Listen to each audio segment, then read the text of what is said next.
Well, it's that time of year again. The time when the snow starts falling and it creates beautiful scenery. And, sometimes, not so beautiful accidents. Moving on. Now, yours truly really loves snow. And one of his favorite kinds of levels in video games is the snow level. The snow level can be found in just about every platformer out there, but I'm counting down the 10 that stand above the rest. To me, at least. Now, making this list was no easy task, as I had a hard time choosing which levels I liked more than others. I had to rearrange various spots on the list, and some of my favorites didn't make the final cut. Maybe one of your favorites made it on the list. So, without further ado, and in honor of the holiday season, these are my 10 favorite snow levels in video games. Enjoy, everybody!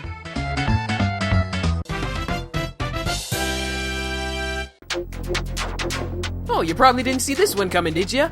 Well, yeah, it's true. I'm a Sony fan. The Ratchet and Clank franchise has many creative level designs, but there's something so enjoyable about Planet Gremlin, despite it looking like a barren wasteland. Now, there's not much I can say, though, as there's not particularly much to do here, because it is what it looks like, a barren wasteland. But one thing I can say about this level is that I really get an otherworldly vibe from it, as if I'm actually on a foreign planet in a galaxy far, far away.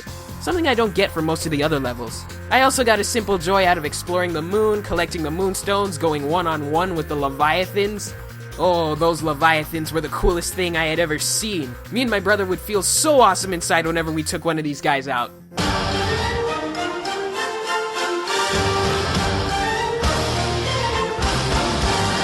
Planet Gremlin, an awesome level with a funny name.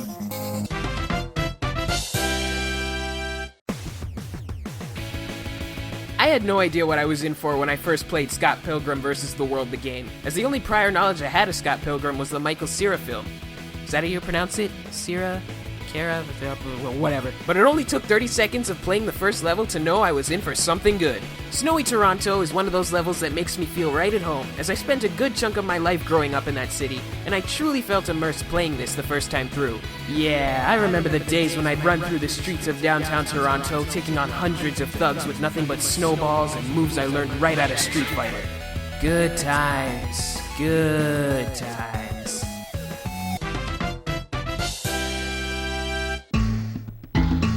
Now, I've wanted to get into the Jak and Daxter franchise for a long time, and I was finally able to do so when I picked up the collection last month. I played through the Precursor Legacy, and to put it in a way that won't get me flamed, it's not a bad game. One good thing I will say about the game is that it looks very good, and all I could say when I played through Snowy Mountain was, whoa! This level looks absolutely gorgeous, although you can't really tell from my potato of a capture card now, can you? I especially liked it when the sun rose or set in this level. Sometimes I just had to stop playing and just take it all in. I mean, wow! I think the visual style looks really authentic. It reminds me of the days when I was a kid, and I would play in the snow making snow forts, playing until the sun set and eagerly waiting for tomorrow, hoping that the snow would still be there to play in, or hoping that more snow would be there. Don't you just love listening to personal stories that you don't give two craps about?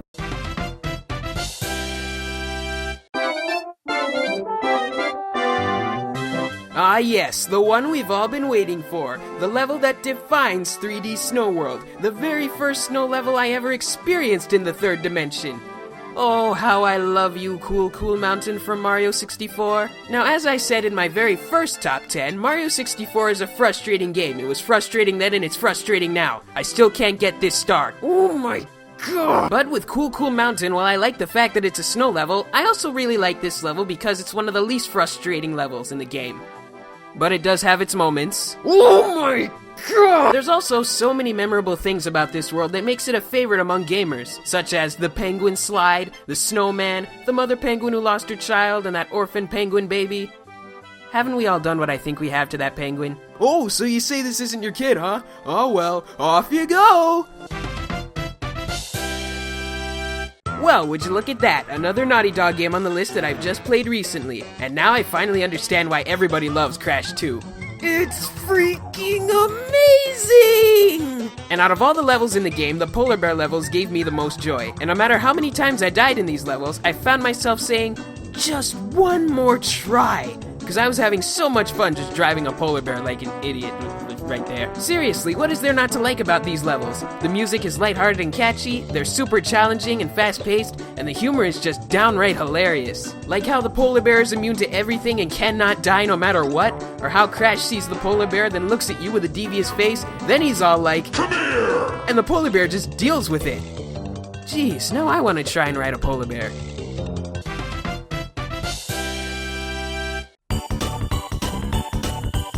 Diddy Kong Racing has some very memorable tracks, and Walrus Cove is no exception. In fact, it just might be one of the best. Everything about this track just feels so right, with its beautiful colors, a Christmassy feel everywhere you look, that nostalgic loop-de-loop, and that music. Oh, just listen to that music!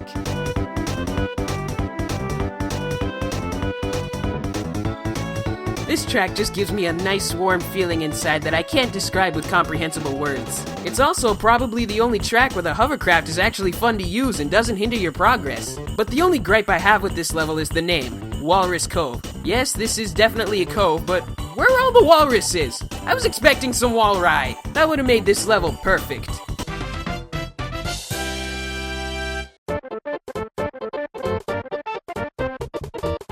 Now, when I was recording footage for this entry, I knew there was a snow level in Yoshis Island that I really enjoyed, but I couldn't remember which one it was. Now, let me think, was it... Blizzard!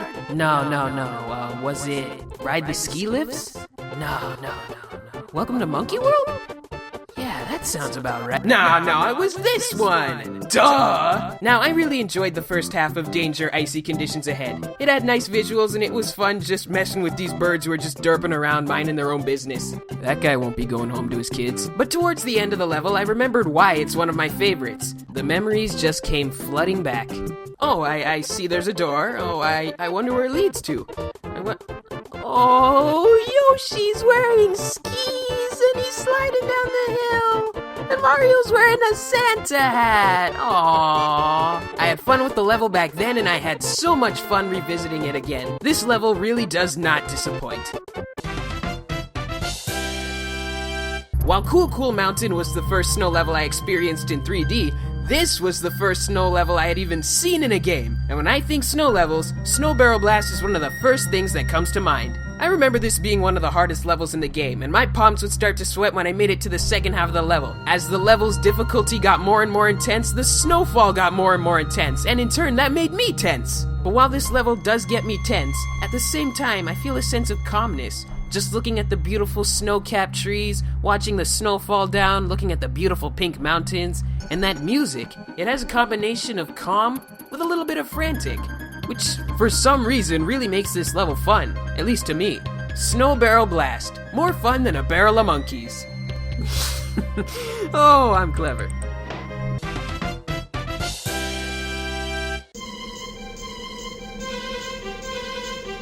Oh yeah, Freeze Easy Peak.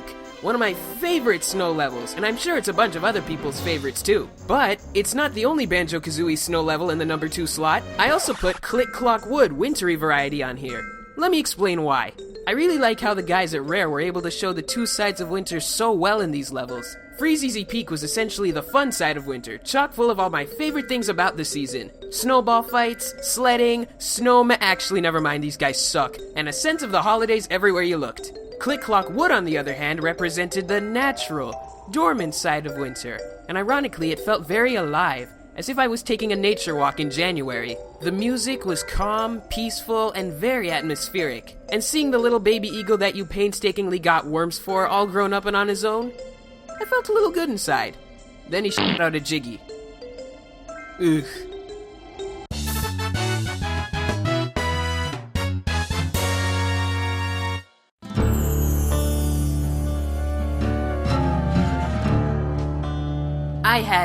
I just had to put this in the number 1 slot. I thought about whether I had more fun with Banjo-Kazooie's or Sly 2's snow levels, and while it was very close, I wouldn't be able to forgive myself if Sly wasn't number 1. And I think a lot of Sly fans would agree with me when I say that these levels are some of the best in the entire game. There was just so much to do in these 2 levels, and I would sometimes just spend hours messing around, not doing any of the actual missions. Anybody else out there ever lure the bears into town or try to outrun the train? You know you never could outrun that train. But that isn't to say that the missions weren't fun. In fact, some of my favorite missions in the whole game can be found in these levels. Some of which include infiltrating the spice trains, anything that has to do with bears, and taking part in the winter games. But my absolute favorite part of the second level was the boss fight between Bentley and Jean Bisson. I mean, I would purposely lose to Bisson just so I could fight him again, because this boss fight was just so much fun, seriously. I have never had so much fun with a snow level before or since Sly 2, and that's why it's my number 1 choice.